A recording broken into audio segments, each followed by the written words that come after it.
You're not well, but yeah. Yeah, I'm sick. Yeah. I've been sick for a while, so I'm gonna see the doctor again. So you, yeah. I'm going to see Dr. Soni. You can see to it, okay. Yeah, I'm gonna see Dr. Soni tomorrow. Oh. Yeah.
Oh, Rich, huh. You're early. Unmute your microphone. Yeah, good evening. Yeah, Yeah, I am really. I just wanted to make sure I was on time. yeah. I can see that you also enjoy this little hour, huh, that we have every week. I really like it. It gives me so much, I must say. And Yeah, I mean it's enjoyable. Most of the time. yeah, yeah, Sometimes I think we sort of get off track, but yeah, majority of the time, yeah. yeah, sure. But there's also there will be more structure once the Technical University of Munich lectures will start, because then we that will be part of the discussion of the Ring lecture, and I tried to combine both, and so that we have some direction at least, because currently we discuss whatever we like, right, and what comes up on, so and it should not be so much different, but little bit more structure would also be helpful, because it makes life easier for everyone. And on the other hand, I refuse a bit to just stick to something that for the sake of sticking to it, because we decided to do something, because there are always, I would say, unexpected events or something that I've seen, and I really thought I thought it is really interesting to talk about, because it's something that might interest everyone. So yeah, there was something a few weeks ago where we were all baffled. Was it the US attacked Venezuela also, and then suddenly we were discussing this in the here in the meeting. Yeah, I believe. Yeah. So yeah, I agree. The structure's good though, Yes. because Yes. it sort of gives people an idea of what's Yeah. to come. I have I have something for tonight or today. I it really worked in me that when Roland said that he wants to combine the two matrices, Yeah. and then there was this actual thing where we hired someone for doing business development, and he had an entirely different understanding of what business development is from what I understood after working in the growth area for such a long time. And he couldn't explain from where he got his knowledge, but it was something like he joined us and then he started to develop a. Yeah, I put him into our trademark department to learn. Um, the fact that I speak in the past tense tells you something, right? Uh, he I put him in a trademark department because there's quite an opportunity because one of our one a lawyer who was with us for almost 8 years, she she's leaving on for maternity and yeah, change of life or whatever. Yeah. So and I thought, wow, that would be cool. I put him on that post just to learn how that trademark work is done, and so that he would see what is done, can also do some sales in that one, which because there's a actually this is the only part in our firm that is really developed so that it can run without a lawyer touching it or me touching it or anybody. You just need someone smart to write the letters, and it's all customized. And we are also using AI more and more. I believe that would be the part in our firm that is the earliest almost fully automated to a degree that even most of the advice is given by AI, but double checked ultimately by a human in the loop, of course. But the AI gets better and better, and I can see that trademark law is so simple that most of the things can be done by a robot. So I thought, okay, let's put this guy there because he's from logistics, and logistics is important for intellectual property, but I would say is more in enforcement and in anti-counterfeiting and whatever, right? But not so much in the actual registration, which is IP registration, or in freedom to operate, like searches or so. But I thought that would be good to have a guy who knows logistics there, and then he did business development in the logistics company he was before, and I thought really. Well, that would be very cool if he could apply what he learned in the logistics business development for a trademark department in a law firm. So I thought, and I mean we don't say names here, right? So it's and I really appreciate that he tried it, and but he didn't understand that you need to, as you mentioned also, Rich, 2 weeks ago or last week, that you need to know actually how the fulfillment work is done if you do business development, because how would you otherwise be in a position to improve it, right? Because business development is you take something that is more or less working, and then you increase heat so that the revenue is increased from that product that is currently addressing that market. And that's what I thought. And he really got, he thought it is not his job. He tried to segregate um, the actual knowledge about the fulfillment and operations from the work that a business developer is doing. And I would want to know, how can a business developer do his job without knowing what is going on the in the factory ultimately, or how is sales done when he can never close a sales, or how is marketing done. It's a bit like when you have in marketing, you have those people that say, "Hey, I'm only here for marketing. I'm not doing sales. That's not what I'm hired for." And in our firm, that usually means that you stop being with us because either you do marketing and sales or you do nothing with us. And I've seen that even in larger firms, they even segregate between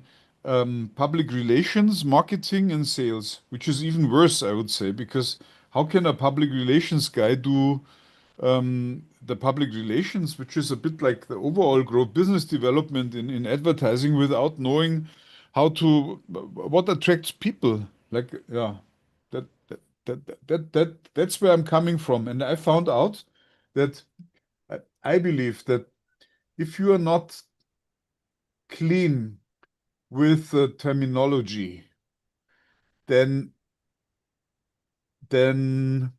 or precise, then you cannot develop a good strategy.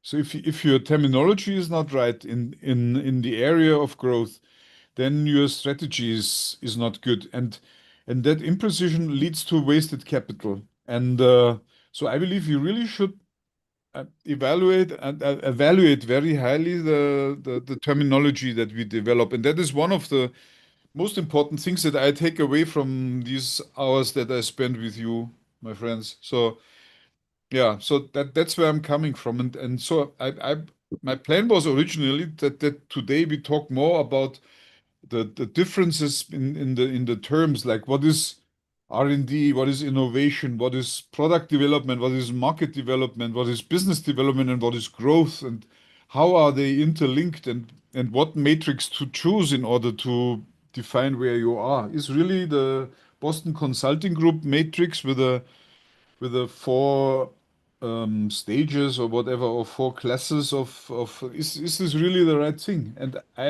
I'm not sure. I also just to let you know, for preparing myself for this meeting today, over the weekend I read the entire Osterwalder series that is available in the where is it? In the Wiley publishing house. It's 6 books. Yes, 6 books. The titles are The Invincible Company, Testing Business Ideas, High Impact Tools for Teams, Value Proposition Design, Business Model Generation, and then there's one with the most important one, which is 10 types of innovation. And they talk about innovation both in the product and also in the market direction of the Ansoff matrix. And so I read all 6 of them, and I used AI, of course, because otherwise you cannot read these 6 books in one weekend. And I found out that in all these 6 books, nothing is said about business development.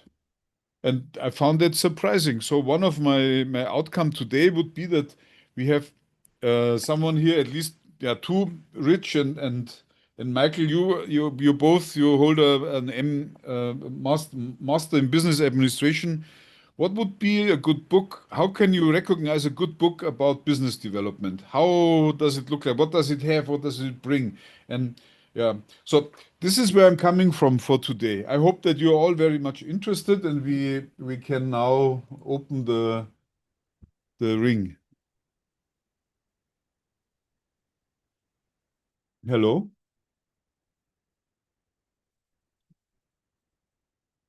Hello, Martin. Michael Yes, here. go ahead. Well, I'll fill the pause by jumping in. There's one I Yes. sent to you years ago called Strategic Market Planning by the authors Abel and Hammond. So Uh-huh. strategic planning, like BCG and all the other McKinseys of the world. So business development is, I think, everything that you said for today: marketing, R&D, product development. But as I mentioned last week, the roles and responsibilities I had when I had the title VP Business Development Mm. were basically Ah. strategic planning with financial objectives, and it was internal development or so-called organic growth, and it was M&A, acquisitions. So under under what you're seeking for a definition of business development, it's the entire company. Okay, so like you said, your fulfillment and your trademark guy, you have to understand the business processes going on. And business development also includes continuous improvement. So anyway, back to the book. That book has been out for about 30 years. And some people just call it SMP, Strategic Market Planning. The word market is key because a lot of people don't do a lot of market research. And I think it all starts with good fact finding of customers' needs and wants, actions to win and hold customers, to beat neutralize competitors. So understand your market, understand your competition, then do some analysis, and then do a strategy. So business development is the entire company. And again, the goal is grow and make better profitability for shareholders. Yeah, but to me that sounds all very vague because it's a bit like what you describe is what I do in my own firm. I'm always thinking, what could I do in order to get more revenue or more profit? Even improving a company would be the business development, right? So if you reduce the costs and then in order to increase the profit, that should then also fall under business development, isn't it? It's the whole company, Martin. So as your founder, think of yourself as a CEO and reporting to shareholders if it's a public company. In your case, reporting to yourself and your employees and your customers and sustainability, people call it. You know, how to thrive even though you get dips and valleys in economic conditions. A competitor attacks you. So as founder and CEO of Schweiger Associates, you're basically playing the lead role. And even though you don't have a business development person, it's falling on your shoulders or somebody's. Somebody has to be thinking along those lines, just like a CEO does of a giant company. Yes. So shouldn't, if you look for a business development guy, I believe that's a senior position, right? Of someone who has seen a lot in his life. You cannot. It is. Yeah.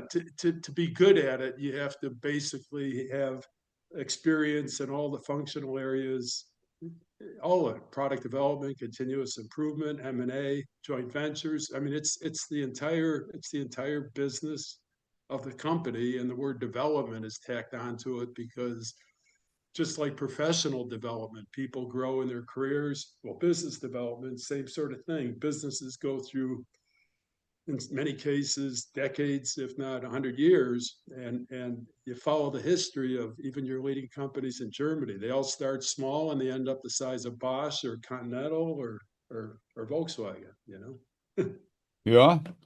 Yeah. So, and then what KPI would you use? To me yeah, how would you judge whether someone has done a good job or not?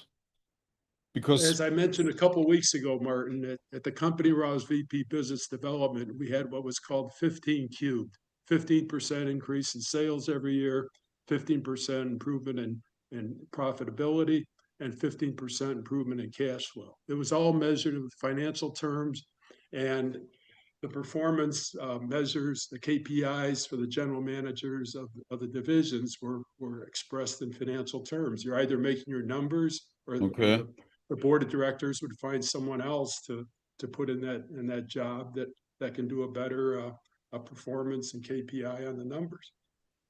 Sure, but I mean, I'm not so sure whether this is a good KPI, I must say, because of course, if you have capital in abundance, then you can buy all your growth outside.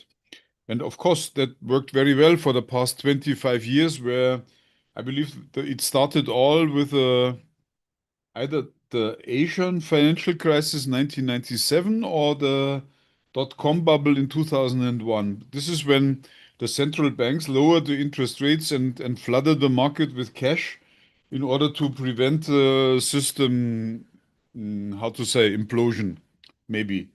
So, but that stopped 2 years ago. And you can now see the outfalls of this stopping because you cannot buy growth anymore. And those 15%, 15%, 15%, I doubt whether this is still possible today. If you know a company that still can achieve that, then I would be grateful. What I can tell you is that the small and medium-sized companies, they don't have capital in abundance. They seldom get an easy bank loan. I can tell you from my own experience. So it's not easy if you want to set up a new product or so to go to a bank and then ask, hey, can I have $1 million from you? They won't give it to you, even if you have collaterals for it. It's not as easy as you think. While I've seen, I just stumbled over a German company called Hörmann yesterday. It's a technology company, and they are big enough they can issue their own company bonds. And they, on a frequent basis, they issue bonds for 25 million euros. There's a company with 2,000 employees. So it's on the larger side of the small and medium-sized enterprises, I would say. But the majority, and I know because I'm organizing an event to bring small and medium-sized companies from Germany to Asia, and I've contacted a few event organizers that are targeting these companies. They say that 90% of the clientele has a revenue of less than 10 million euros a year, which is US dollars more or less. So, and that is, and if it's a big company, a small and medium-sized company, then they have maybe $25 million revenue per year. That's the reality in Germany, and that's why I think that business development for small and medium-sized companies must be different from business development for a multinational that can create their own money by issuing bonds without having to ask a bank manager.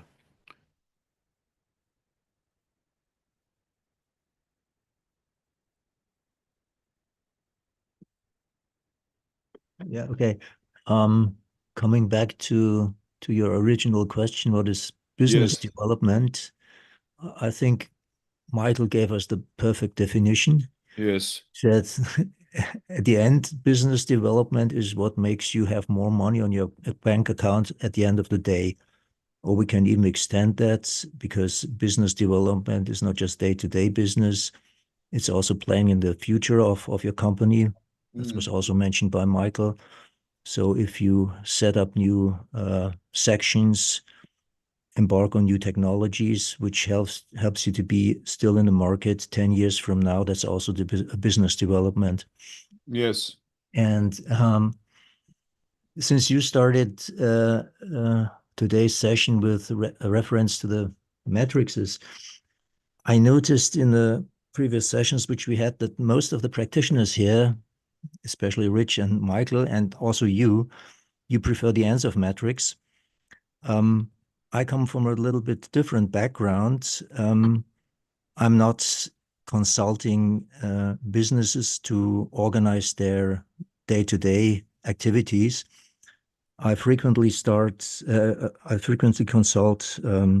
startups, and for that purpose, the BCG matrix is much more helpful. It tells them exactly where are you right at the moment.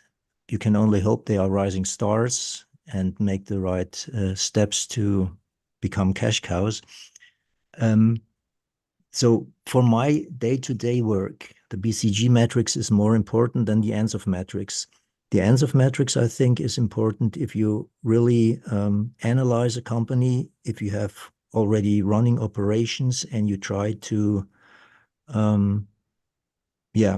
improve running operations by acquiring new markets or new products and stuff like that. This is just for answering the question which you initially asked. Yes. Are there those different matrices? And an additional matrix, which also is frequently used by me when I talk to startups, is the SWOT matrix. That stands for, you know that? Okay, strength, weaknesses, opportunities, threats. this gives you some general idea where you are, what dangers are ahead of you, and what you could do in order to lower the risk of dangers waiting for you, stuff like that. Mm. So the BCG matrix and the SWOT matrix, they are, I think, qualitative matrices, more simple than the Ansoff matrix. And for making hardcore decisions, which really involves affecting financial flows, affecting manpower flows within a company, I think the Ansoff matrix is better. Okay, just a few thoughts from my side. Yeah, we had a few months back, we had a gentleman here. His name is Frank Mattes. And he's the author of the book, The Now and the New. Means the new being the innovation, the new product or the new market, right? And the now meaning the penetration part, which is the Ansoff matrix. And he's using the Osterwalder books about the 10 different business, what is it? I always forget it. 10 types of innovation changes to navigate within the 4 quadrants of the Ansoff matrix. And there's a reason why he's doing so, because he and so am I, and also probably Rich and also Michael, we make decisions or help making decisions what to do next. It's not about where are we. It's always, yes, where are we is good to know, but that is done fast. The question is, where do you want to go next? And that needs a strategy. And the strategy would, for example, be, okay, we develop our product or we develop our market. But at one point in time, push comes to shove and you need to decide what to do next. And that is where you must make a decision. And I believe this is where business development comes in, where you say, okay, within that scenario, I now develop that product for that market and try to find a market fit between the two. And then that would be business development. And then you say, okay, I've decided to do that. You use the 10 types of innovation and decide what is the next thing that you do and change my product because the market doesn't want it. Or do I address a new market pocket and see whether my unchanged product fits there? Or do I address the channel of how I reach my markets? Because that could also make a difference. That is all a tactical decision. And I believe that the overall insight that you are a cash cow or a dog or a question mark or a rising star is not really so much important for deciding on what to do next. And yeah, so I can give you an example. This week I had a new client, and he developed. Today, everybody is using AI for something, and then they ask the patent attorney on how to protect it. Right? So he wants a trademark. So he's using AI for bringing together. I cannot be too specific because then that would remove the anonymous character. So, but I try to describe more so that you know where we are. And so he brings together consumers and businesses who consume certain services, not products, services, and it's a mass market.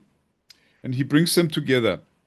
And the question is, what trademarks does this guy need? So I did an analysis, and I tried to find. I use all our innovation measurements, and I found out that he came to me and he said he wanted a trademark for 4 service classes. And if you have 4 service classes, for me, I do trademarks for now 33 years. I can tell you if someone needs 4 service classes, something is wrong. Very few companies need 4 classes for trademarks. Very, very, very few. So I did the analysis, and after the analysis, I found out that he needs at most 2.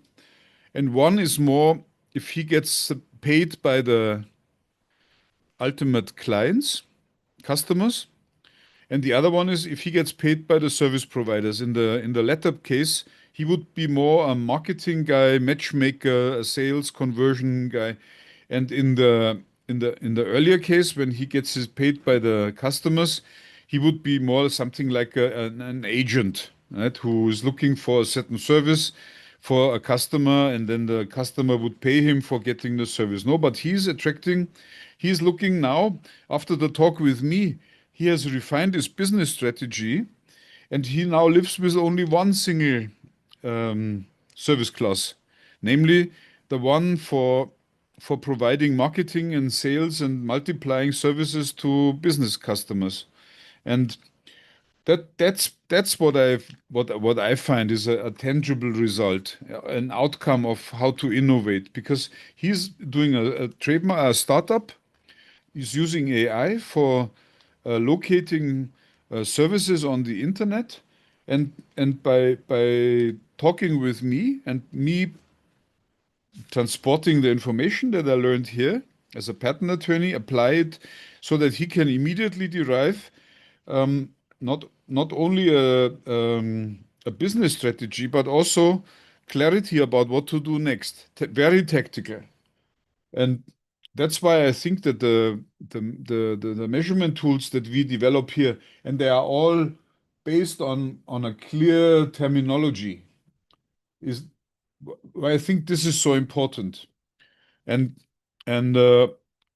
maybe we even get the course together at one point in time that we teach patent attorneys to give better advice based on business insights, and not only as legal advisors who help you to draft patents or file trademark applications.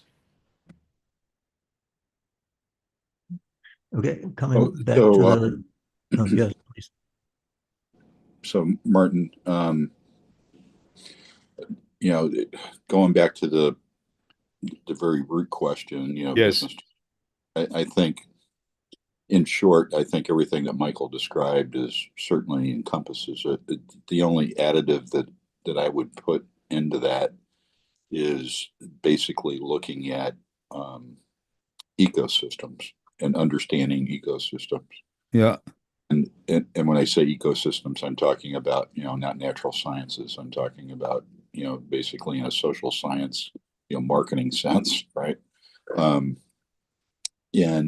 understanding, 360 degrees from wherever you're standing, all the potential contributors to that marketplace, right? And understanding their role and their profitability, their profit pool, their share of that, and understanding how all that relates, and who are the recommenders, who are basically the end users, and who are the Yes. the OEMs, right? And having all those distinctions made, and then understanding who's that supplier, right? And who's the buyer, and who's the economic buyer and the economic decision maker, and so on and so forth.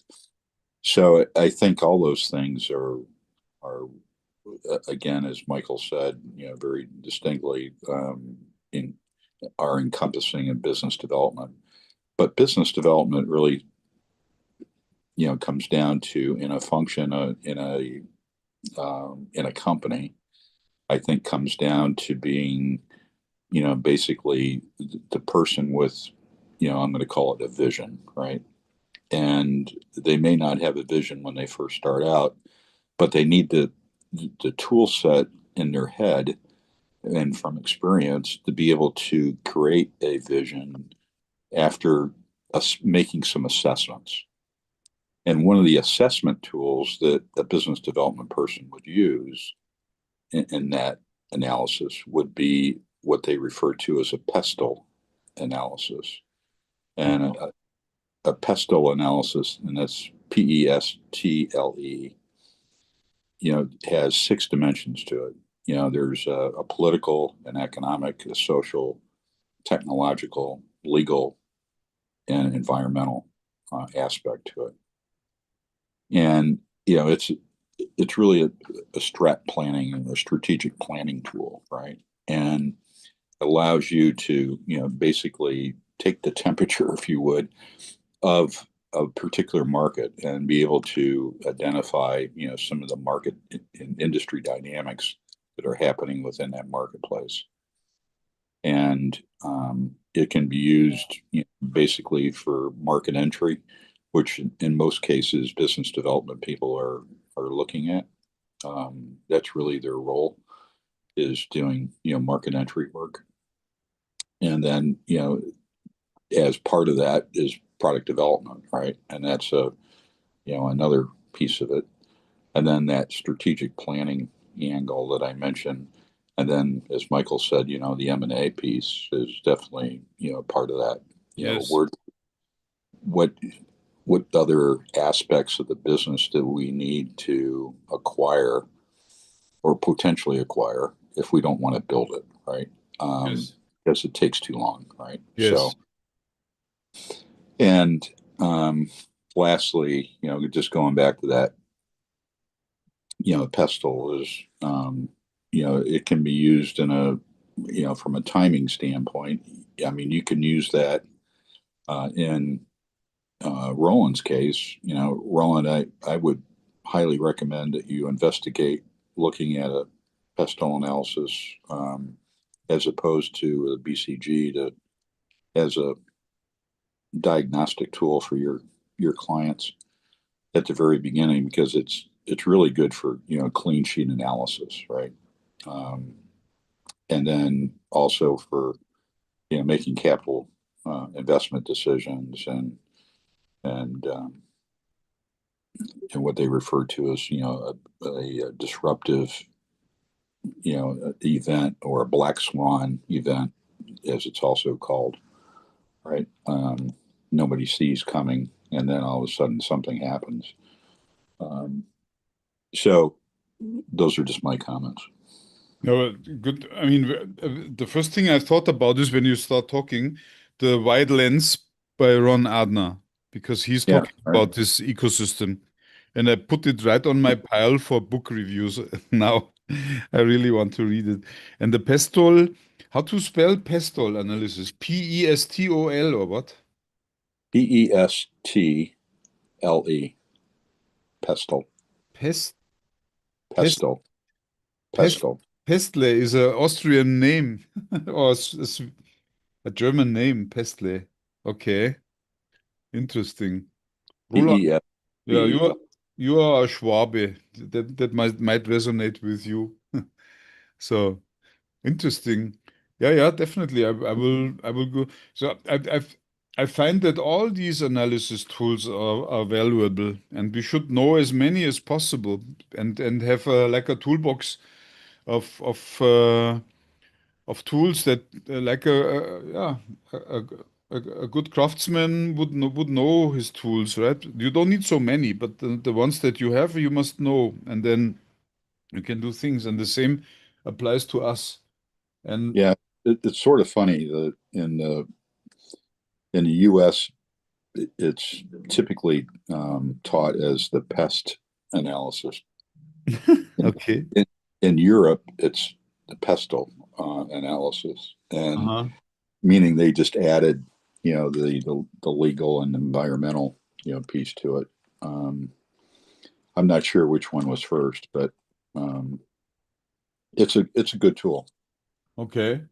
Okay, thanks for the recommendation. I'm looking it up definitely. So very much appreciated. Yeah, Yeah. sure.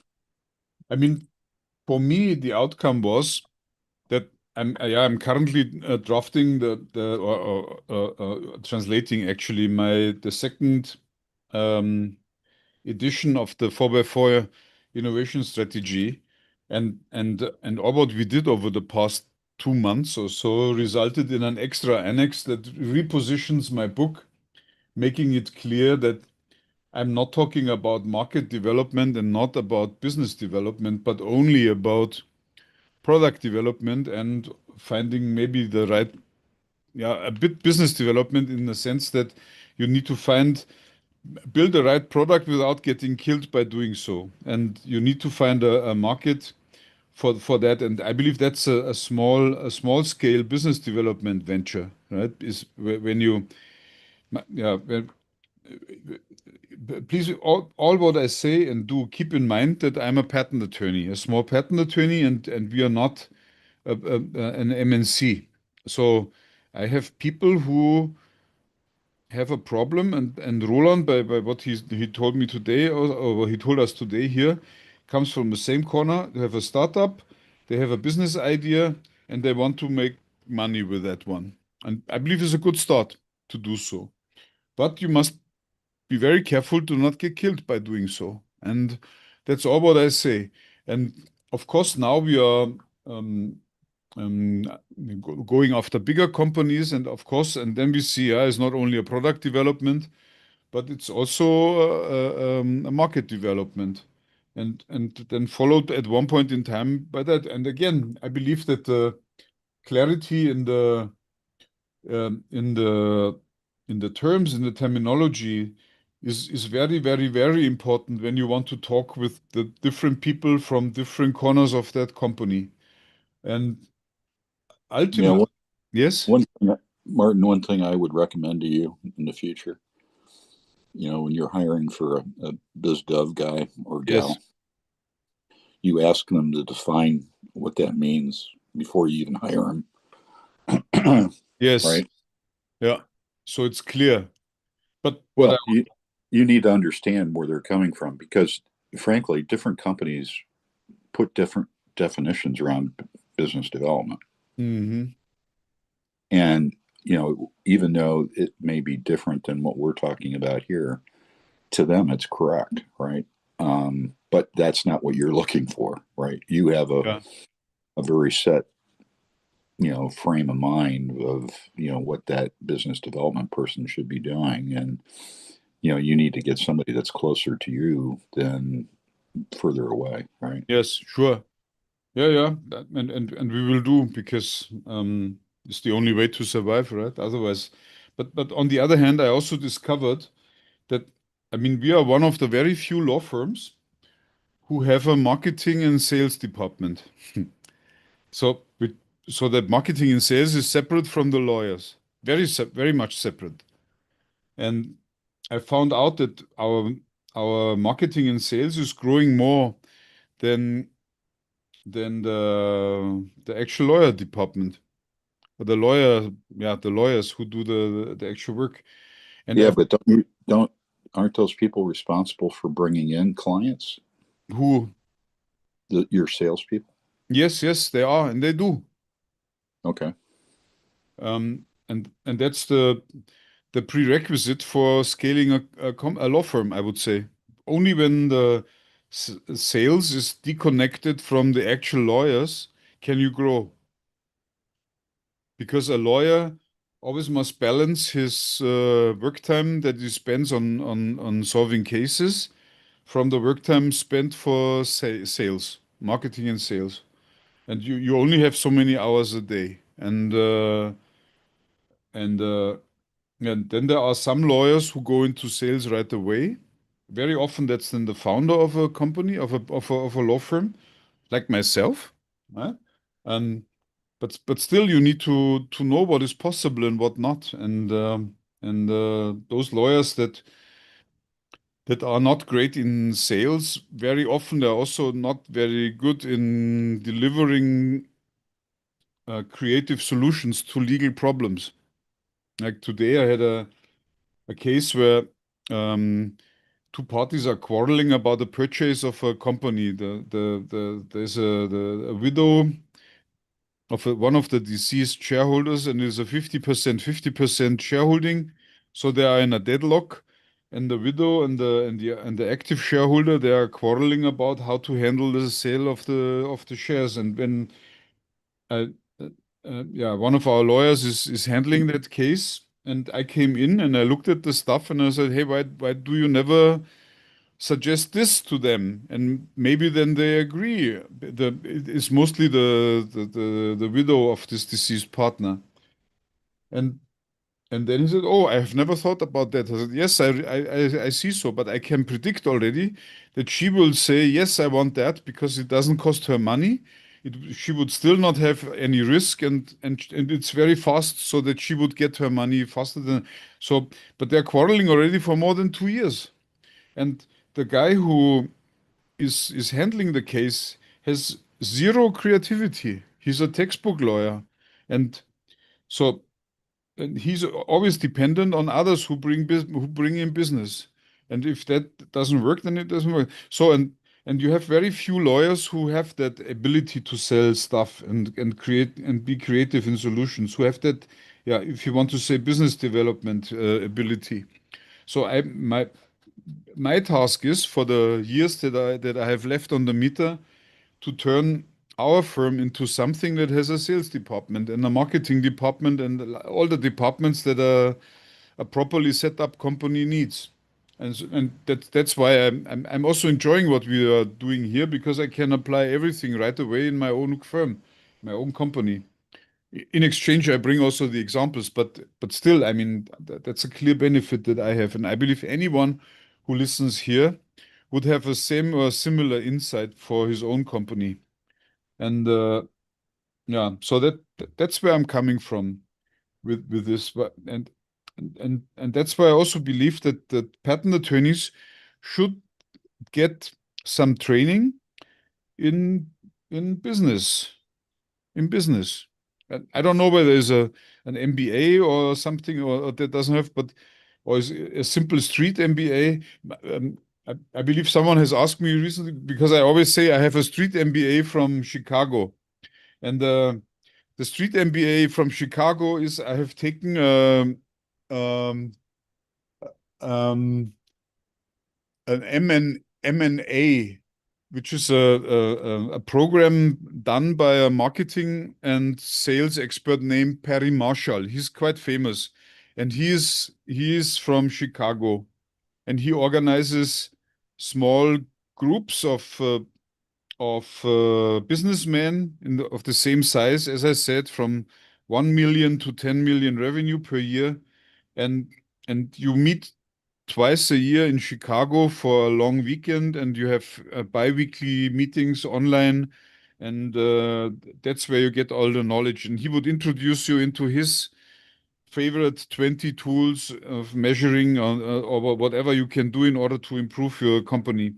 So I believe that a similar thing should be done for patent attorneys.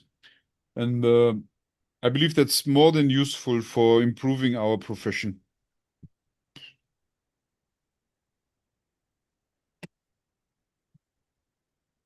Certainly true if it comes to counseling startups, but there's another world of patent attorneys, and of course you are aware of that.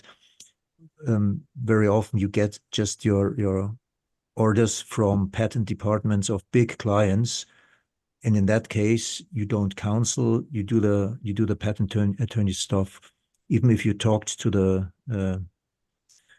inside people, they wouldn't be the people to change any business policies of their company, because they are not in a position to do that. But I absolutely agree with you when it comes to counseling startups or small, medium-sized companies where there's a low hierarchy and where you're talking to responsible persons, because there's no overhead of persons, then you really can affect that. And in this case, yeah, this background, understanding business to some degree is extremely helpful. I agree to that. Yeah, I don't know. Rich, you have hired patent attorneys. What is your experience when it comes to business with them? Well, the two best experiences I've had, let's put it that way, is in both cases, the patent attorney had a wingman, right? That was, basically a business specialist, and like a general business practitioner, if you would. and they would initially sit and meet with you and understand, you know, the entire situation of the company. Even though you were there to talk about IP, you know, you got into a really in-depth, you know, business discussion, and then, you know, got into the IP piece, and they would sit through that and understand all that before, you know, they would, you know, exit the meeting. So that's been my experience, and that worked out well because, you know, in later conversations, you didn't have to repeat yourself, Hmm. you know, all over again with the other attorney burning up, you know, $350 an hour. Hmm. Uh, Which is cheap nowadays, Rich. Well, yeah, I mean, everything's changed, right? But, you know, Yeah. back $350 an hour, but, you know, in essence, you know, that money up front that was spent, you know, really paid off in the long term as you engage them in different aspects of the business and, you know, some of the situations that evolved. Okay. Say, Martin, Yes, go ahead. Martin, yeah, so in my 50 years and 6 patents and many, many patent Yeah. firms, I guess I want to share a couple things.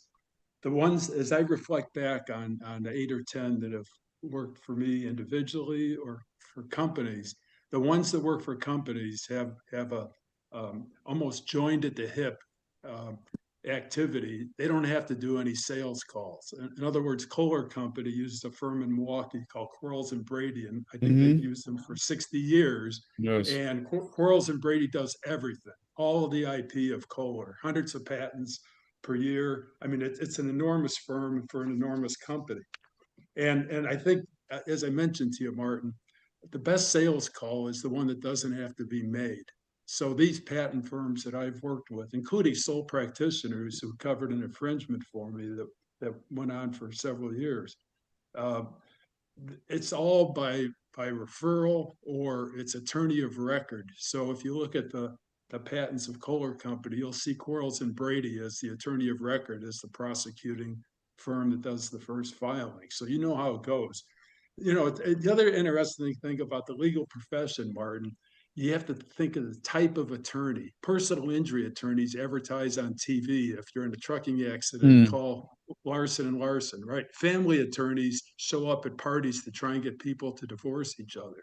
So, you know, every law practice, but I think IP and patent law is unique in a sense that the relationships between companies and inventors and law firms often goes decades at a time. And again, I think in your case, you must have thousands of people who know your firm and referrals. So, you know, until you sales are a pure cost until you can justify its ROI, right? Companies have a GS&A, general selling and administrative expenses, and they call them expenses because Michael, on income statement, you would be surprised. It's not as you say. I mean, yes, we have clients, long-standing ones, yes, yeah, but there is a natural shrinkage because the big ones, they have a procurement department and they show up together with the patent department, and then the goal is to go out with 5% saving next year, which means 5% lower fees. Well, And Martin, I want to give you an example. yeah, One who passed away had a very large firm. His phone number was 312 patents. He had his own elevator in the Sears Tower. Okay, his name was Ray Nairo. He was very famous. His own billing was about 5 million a year on IP and initial patent filings. His grandfather prosecuted the cotton gin case against Eli Whitney. So when a firm has that kind of stature, including a phone number that's 312 patents and his own elevator, he didn't have to do sales calls. People came to him. It would be like going to Dr. Christian Barnard for your heart surgery in 1970, you know? So I think you've got a similar stature, and it's not to be ignored. You cultivate it every day, and if you do really good work, people are going to come to you and forsake all others. Yeah, yeah.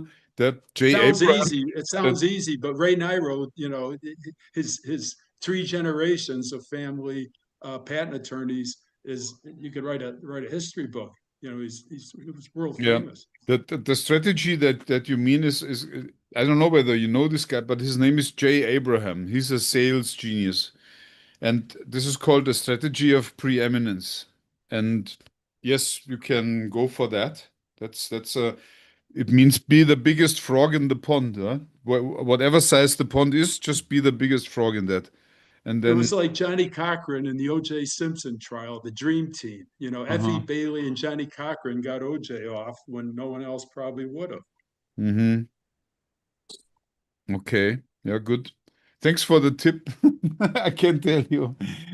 Still have 15 years of work ahead of you, Martin. You're not going to retire at 65. You sound like me. You're going to go to your 75 or later. No, So I will never retire. I work until 80 and then half day. So simple. there you go. And keep Yeah. writing books. Yeah, and yeah, writing books, yes, of course. Yeah, I have a few more on my plate already. Yeah, so um, can we wrap up that just for the sake of completeness, the I wanted to after doing all that study, I found out that all the books that I read can be organized into 4 levels. The the level 1 is innovation and um, creating a new value. The level 2 is product development, transforming a value into a market-ready offering. The level 3 is business development, means expand distribution and create new partnerships and just increase the revenue. And the level 4 is the portfolio strategy, is balancing risk and investment across multiple growth initiatives. And my own book is in level 1 and 2. It says, okay, innovate, do something, and then do product development and do something. But my book is not about business development and not about portfolio strategy. And business development, I believe, is a very different thing. And funny enough, also the Osterwalder book in the books in the Wiley, they are not talking about business development. They are only level 1, level 2, and level 4. And innovation, of course, not only in reflected in product development, but also in market development. And um, that's the terminology that I would like to use in the future. And I can see that many are not consistent in their terminology, or they come from different areas. As you said, Rich, find out what they understand when they say business development, right? Maybe he means market development instead of business development, Exactly. right? So, Yeah. and then he would, or maybe he means I do public relations, but not marketing and not sales, definitely. And I do only strategic decisions and analyze which markets would be good for us to grow in. And if you have someone like that in a small or medium-sized company, I believe that's a suicide, because in a small company, you must make sure that everybody would earn his own paycheck. I believe that's where everything starts. Even the accountant must generate his own income, I would say, by running after um, invoices that are unpaid, for example, and would never be paid if nobody would ever act. Yeah. So we have reached the 6 minutes to the end, and I'm more or less I'm through with what I wanted to say. Um, the relationship between the market development and business development, I wanted to add. Sorry if this really bores you, is not my intention, but I'm just going through my write-up for today that I have prepared, because I try to distinguish between the different terms. And so my question is, what's the difference between market development and business development? And the example, you decide to expand to Southeast Asia, that's market development. And you decide you build local partnerships or negotiate distributors or adapt pricing, that's business development. So market development is more strategic and gives you a direction, while business development is increase your execution capability. Is this right? Do you agree all with that distinction? I would say that that's partially correct. Yeah. I think there's more to market development than what you sort of described. Okay. And yeah, business development, typically is, sort of centered around, the future and the direction of the company, and, more strategic, and, market development is more tactical. Mhm.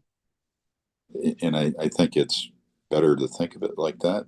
But market development requires business development, right? Without business development, market development is toothless. No, there's some commonalities, yes, but you don't need business development and market development, Okay. because you're already dealing with, basically, known markets and known product, most of the time. I mean, there are some exceptions to that, and I've done some of that work too. Mm-hmm. But for the most part, market development is taking existing products into new markets. I would say is Okay. Yeah, but doesn't bring us that to a point where we say, okay, the paramount term is business development and market development is part of the business development? I mean, I think there's a Yeah. hierarchy between with Yeah, market development being at a lower level. I believe Yeah. it's a different dimension. Yeah. The market development happens inside the Ansoff matrix. It's perpendicular to the product development. Yeah, I mean, it's Roland, to your point, I mean, I've seen many companies that are structured with the biz dev people being, the manager, if you would, or the supervisor, or the leader, over market development people.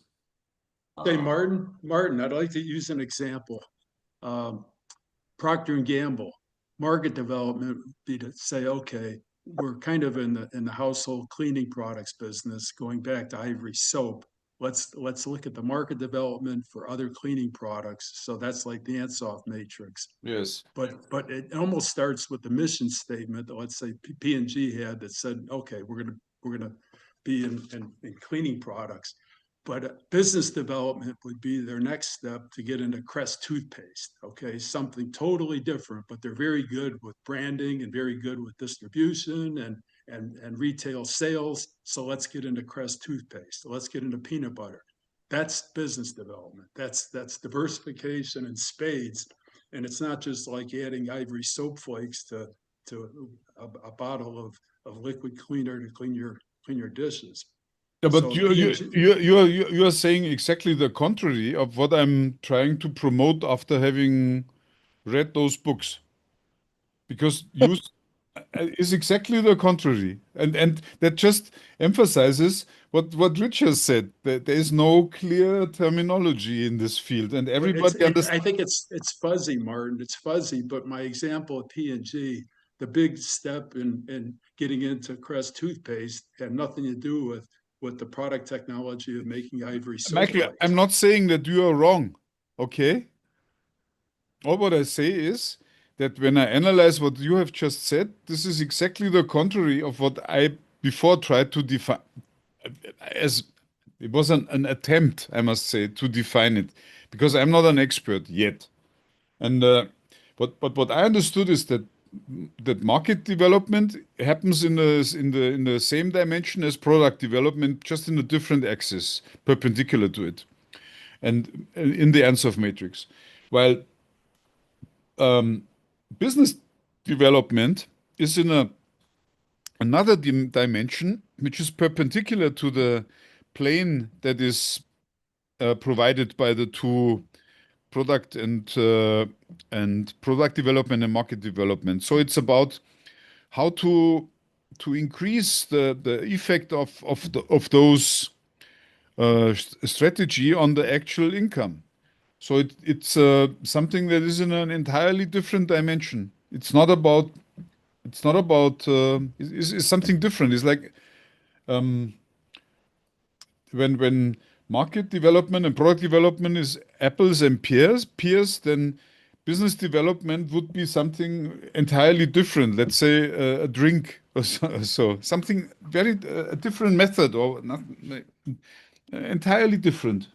Yeah, but let's talk again about that. I will really read it up, and I don't want to promote what I think is right or so. I'm exploring and also groping in the dark a bit. But today I heard a lot, and that helps me a lot. And I'm tremendously grateful for all you today and for the inputs that you have provided. Thank you again. We are over with our hour. See you next week. And I promise to know more about and tell you more about what I've investigated. Thank you and goodbye. Take care. Bye. Hi, Martin. So long, Martin. Bye, Bye-bye. everybody. Bye. Oh, good.